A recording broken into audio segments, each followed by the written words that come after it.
President Biden calls for the world to forcefully condemn sexual violence by Hamas. Today, we're going to be discussing what exactly he said, why we think he's drawing attention to it now, and why exactly we have an issue with it. So here to discuss this with me now is Kiki May, a political content creator on Instagram and TikTok. Kiki, thanks for coming back on the show today. How are you doing today? I have been better, my friends, given the topic today, but thanks for having me. Yes, yes.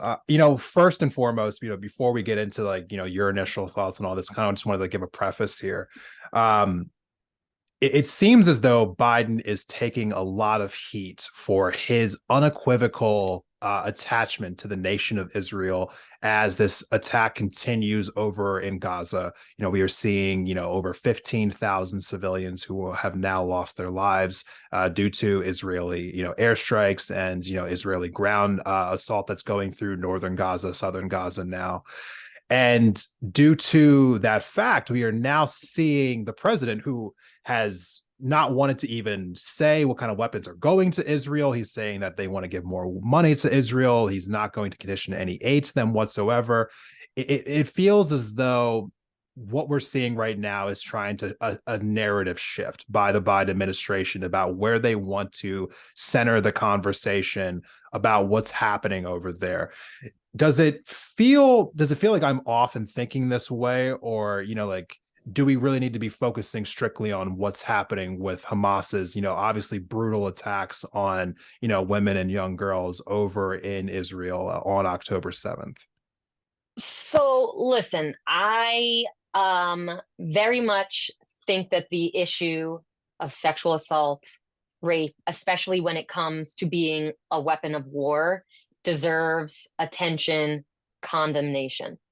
Um, but we cannot think about any topic here in a vacuum, specifically when it comes to the messaging that the Biden administration chooses to share and how they present it, right? So to your point, there are a lot of unanswered questions and a lot of criticism in terms of the funding and weaponry and all that that the U.S. is providing, right? And I think this is a very purposeful distraction from that critique and that line of inquiry to say, what about the sexual assault of the Israeli hostages or, the folks that were attacked on October 7th? And what really gets me about this is the fact that when the October 7th attack happened, Biden immediately came out with unconfirmed, unsubstantiated, unverified pieces of propaganda that were very harmful. So we have the 40 beheaded babies thing, for example. Yeah. And even though they came back and his communications office, press office came back and said, actually, that's not true, that you can't put the genie back into the bottle, right? So Right. everybody was running with it and still to this day is running with it. And what that has done is contributed to the demonization and dehumanization of the Palestinian people, the conceptualization of them as this savage brown terrorists, right? So that is why I think people are rightfully cautious about taking in, consuming this information we're providing about we're being provided about the sexual assault of Israeli women. Listen, there is a long history of sexual assault being used as a weapon of war, and I don't think it is out of the realm of possibility at all that Hamas potentially perpetrated this. I think I said this the last time we chat. A lot's been grossing me out these days, but the fact Yeah. that we would now use the sexual assault of women, to redirect the conversation and basically justify the murder of tens and thousands of Palestinians, most of whom are women and children. So this is a Yeah. very deliberate effort to switch tactics. We did the condemn Hamas thing. Now we did where are the hostages? And now we're on to what about this sexual assault? And the UN has been doing an investigation on everything that's happened on October 7th, including a portion of specifically dedicated to sexual violence perpetrated by both Hamas and the IDF. And the Israeli government has not been cooperating with that investigation because they think the UN is biased. So if you really care about what happened to these women, if you want to get to the truth of it, then you would need to cooperate with that investigation. If that's the truth of what happened, then let them testify, let them provide the evidence of it, and Yeah. then we can have a more, grounded in reality conversation. Until then, this seems like a very disturbing way to justify ongoing war crimes, and I think it's appalling. You know, we were talking off air about this before we got on here. And one of the things that you had mentioned was, this felt like a weaponization of like the feminism movement. And I kind of want to talk to you specifically about that because when we talk about sexual assault, rape, these conversations have been in the forefront more so in the last 7, 8, 9 years, talking about just how prevalent it has been in our society. People didn't feel comfortable speaking up. People didn't feel like their stories were being like taken seriously. And so obviously these stories are now being put at the forefront and where they should be. And I think it's been a very powerful thing for Democratic politicians, particularly, who have felt like they had a sense of strength with this, as they were trying to be the party that was on the side of women, whereas Republicans were not being on the side of women. And it's become a very powerful rallying cry for the Democratic Party. Now, is it do you believe that they are trying to take that natural energy about what is a very prevalent issue, which is sexual assault and rape against women, and trying to somehow tie it to what's happening over in Gaza as a way to deflect what everyone can see, which the atrocities happening being committed by the Israeli government? Do you feel like that's what's happening right now, or do you feel a little bit differently about it? No, I mean, I absolutely agree that it's a co-opting of not only the feminist movement, the Me Too movement, but you'll see a lot of language co-opting other social justice movements as well. So if we focus just on the feminism and Me Too piece first, um, the reality is that feminists who are operating with an intersectional lens are operating with an anti-capitalist, post-colonial, anti-imperialist, anti-racist lens, which, in my personal perspective, is the only way to do it. Then, when you look at trying to use sexual assault as a justification for upholding all of these other systems of oppression, that is in direct contrast to what the feminist movement is about. What I think we're seeing is white feminism in action, which is white women centering themselves, and then using this to their advantage in terms of a lot of these women who are expressing sort of outrage over the lack of attention to the Israeli sexual assault, are using this to say, this is why genocide needs to continue, basically, to say it bluntly. But this is why I am aligned with sort of Zionist thinking or whatever it might be. And what really gets me is that we've had commentary from people like Sheryl Sandberg, who again Mm. is the absolute poster woman for privileged white feminism, who, her big claim to fame is telling women they should try a little bit harder and play with the boys, in her lean in nonsense. That's a whole other topic I could talk about a lot. But she then was quoted in a lot of these articles going around saying, silence is complicity. That is co-opting the language of social justice movements for, against police brutality, or social justice movements for racial equity, right? And saying silence is complicity here. She is what I'm seeing is a trend of like leaning into where you may be able to like have a marginalized identity, and then again using it for your own aims instead of looking at the bigger picture, which again, how many women are the victims of the violence going on in Gaza right now, and how many women in general are the victims of oppressive systems and policies that are fundamentally part and parcel of the US government, of the Israeli government, of the faux democracy we have, right? So everything that they tout is in direct opposition to real feminist activist work, real activist work in general. And you'll see this so when we had Me Too, then there was Men Too. Black Lives Matter, all lives matter. Believe women, not all men. And then now we've even had, from the river to the sea, Palestine will be free. And then at the pro-Israel chants, it's from the river to the sea, Israel is all you'll see. So that right there is your signal. They continue to co-opt the language of the oppressed in the same way that like an abusive husband will co-opt the language of therapy to try to gaslight you. And this is what they're doing. And it makes you think that, oh God, am I doing something wrong? Like I thought I cared about these social justice issues. And I myself have questioned, am I saying the right thing? Like, am I thinking about this wrong? And that's exactly what they want. They want you to question your beliefs.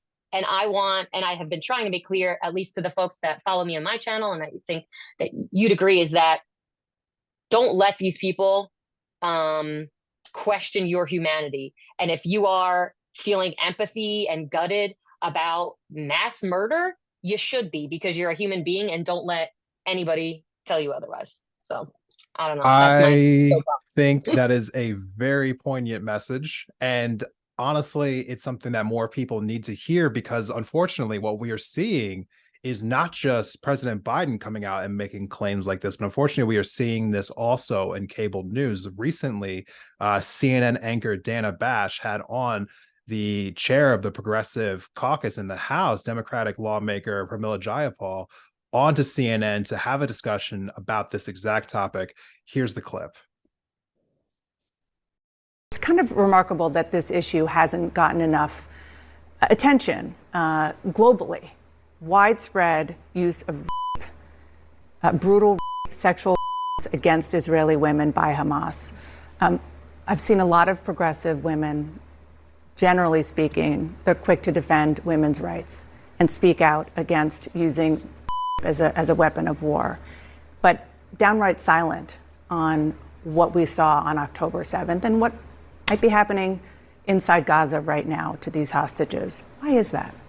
I mean, I don't know that that's true. I think we always talk about the impact of war on women in particular. In fact, I remember 20 years ago, I did a petition around the war in Iraq. Have you said, saying have that, you talked about it since October 7th? Absolutely. And I've condemned what Hamas has done. I've condemned specifically all of women? the actions. Absolutely. The of course. But I think we have to remember that Israel is a democracy. That is why they are a strong ally of ours. And if they do not comply with international humanitarian law, they are bringing themselves to a place that makes it much more difficult strategically for them to be able to build the kinds of allies, to keep public opinion with them. And frankly, morally, I think we cannot say that one war crime deserves another. That is not what international humanitarian law says. Okay, with respect, I was just asking about the women, and you turned it back to Israel. I'm asking you about Hamas. In fact, I already answered your question, Dana. I said it's horrific, and I think that rape is horrific, sexual assault is horrific. I think that it happens in war situations. Terrorist organizations like Hamas obviously are using these as tools. However, I think we have to be balanced about bringing in the outrages against Palestinians. 15,000 Palestinians have been killed in Israeli airstrikes, 3/4 of whom are women and children. And it's horrible, but you don't see Israeli soldiers being well, Dana, I Palestinian think women. we're not. So I had quite a few different thoughts when I first saw that clip. For me, I've been watching cable news very differently ever since the 2016 election. I went into that election being a Bernie fan, and I didn't really know too much about Bernie. I was just learning about it for the first time. I thought he had a lot of great ideas, and obviously he was running against Hillary Clinton in the primaries. And I was still in a mindset where I was just like, where I just assumed that television networks like CNN, MSNBC, like they just told the news. They were the good guys. They weren't Fox News. Fox News is where all the terrible propaganda was. And seeing all the different anchors have these just attacks against Bernie that didn't really make a whole lot of sense to me. Like they seemed like they were more like character assassinations, or they would just over and over again like, well, he can't win. Well, he can't win. Well, he can't win. The reason why I'm bringing all this up now is because I realized over a few months span in that year that maybe certain news networks have an agenda that I just wasn't familiar with prior to. In my naivete, I just assumed that the news just told the news that they didn't actually have an agenda. But as years go on, you learn really simple truths that kind of just make sense, afterwards, right? Certain corporations have to buy advertisements on said news networks in order for news networks to operate. They need the ad revenue from their commercial breaks, right? And so what you end up realizing afterwards is that it's not too hard for a corporation to essentially go to a news network and say, I need you to cover something like this, or else I will pull my ads. So when I see an interview like the one that we just saw with Familia Jayapal, and I compare it to what I know what's going on here in America with AIPAC, what I know that we are seeing here with just a bunch of money coming in from the state of Israel into elections. We've heard about The Intercept had a report recently about how John Fetterman, took some AIPAC donations to win his primary in 2022. We're seeing now that they're going to go after certain members of the squad in their primary elections. There was, a report coming out recently about how they were going to give anyone $20 million to primary Rashida Tlaib in Michigan. When I see all these things kind of come together, what it feels like to me is that they want to try to shift the attention away from what's happening in Gaza as far as the civilian casualties. And they want to shift the blame, saying, well, hey, what we really need to focus on is not the fact that thousands of people are dead. We do not need to focus on the fact that we are displacing over 1 million people. We do not need to be focusing on whether or not we should be conditioning aid to Israel. No, what you really need to be focusing on the fact is that Hamas was going out and mutilating women, sexually assaulting women, raping women. That's where the conversation needs to be. And for me, it just feels like you're trying to take what is a very true thing, because obviously a terrorist organization, which is what I label Hamas, went out and committed these atrocious acts that no one can justify. If you try to justify it, I'm sorry, we're just not going to be able to have a civilized conversation about this. Right. But, you're trying to take that and use it as a cover for what is happening with the Israeli government. And it just feels so slimy to me, because it shouldn't be an either or thing, right? It should be an and, like, we can condemn what Hamas did and obviously focusing on what is happening to the people in Gaza right now. Like, did you have any different opinions about what we just saw with the interview with Dana Bash and Jamila Jayapal? Not different, but I would almost even take it a step further. But first, to what you just said, yes, two things can be true at the same time. You can, believe that what Hamas has done is atrocious and that violence, sexual violence, is wrong. And you can also believe that the mass murder of tens of thousands of Palestinians and a long, long sordid history of the IDF committing sexual assault against Palestinians is also abhorrent and should be condemned. And one of the biggest things that I took away from that interview was that Dana Bash just put it in there as a throwaway comment. You don't see Israeli soldiers doing this. You absolutely fucking do. And it has been decades long, documented in academic research, as well as, social commentary documentaries. The Tantura documentary recently that came out, which is absolutely harrowing, has former members of the IDF that are sitting gleefully, and I watched it, gleefully recounting raping women still to this day and being proud of it. So number one, I think that is also textbook, to your point, manufacturing consent, right? So when we talk about what corporate owned media does, is they very much want to manufacture consent for whatever agenda they're trying to push. And because they have not only advertisers that they're beholden to, but also various political elites, stakeholders that, benefit from having certain establishment perspectives pushed, right? Then the media is going to repeat those messages. So here she's won by just her making that throwaway comment. Now it's like, oh, people are going to think that's true. That's the thing that's accurate, and not necessarily go and question the veracity of it, especially liberals watching CNN and they think CNN is gospel, right? If you're going to sit there and say that Pramila Jayapal and other progressives are not condemning sexual assaults and rape perpetrated by Hamas. They're not condemning it at all. They don't care about Israeli women.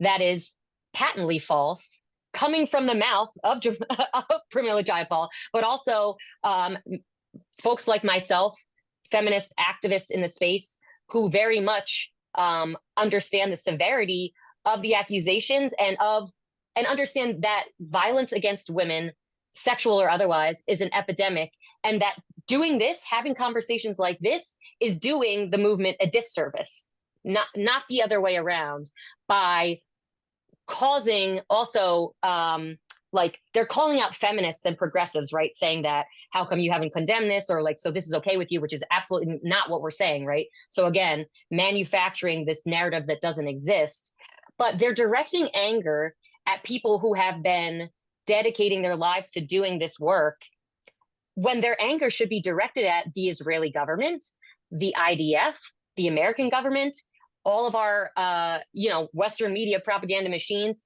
that are responsible for why this unmitigated sexual violence can continue. They have been responsible for burying it.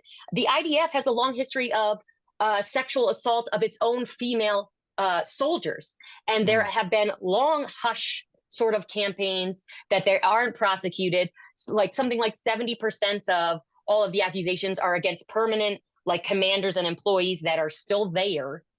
And so to direct the like sort of infighting at each other instead of the organizations and systems and things that are actually responsible is also to distract us from the reality of the systems are designed to fundamentally drive inequities, and they are fundamentally sexist, and they're fundamentally racist, all these things.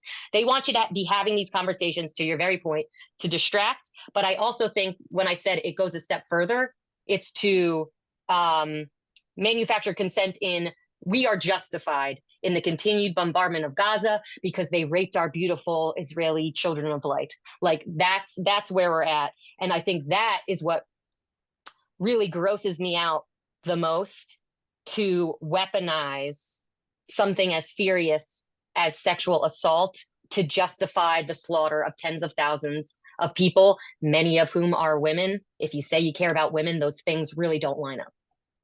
No, they really don't. And, obviously there's so many different things to talk about as far as what is happening in Israel, what is happening in Gaza, what's happening in the West Bank, for instance. There's so many different angles to cover. So this is your first time checking out one of, my episodes here on Independent Thought. Just know that we have covered some of the stuff in the past. We'll be covering some more of the stuff in the future. I want to thank my guest, Kiki May, for coming on. If you want to check out more of her content and what she does, make sure you check her out on Instagram and TikTok. Those links will be in the episode description. We will see you in the next episode. Thank you for watching this video of Independent Thought. If you liked the conversation, please go ahead and give the video itself a like, and be sure to subscribe for future episodes on the channel.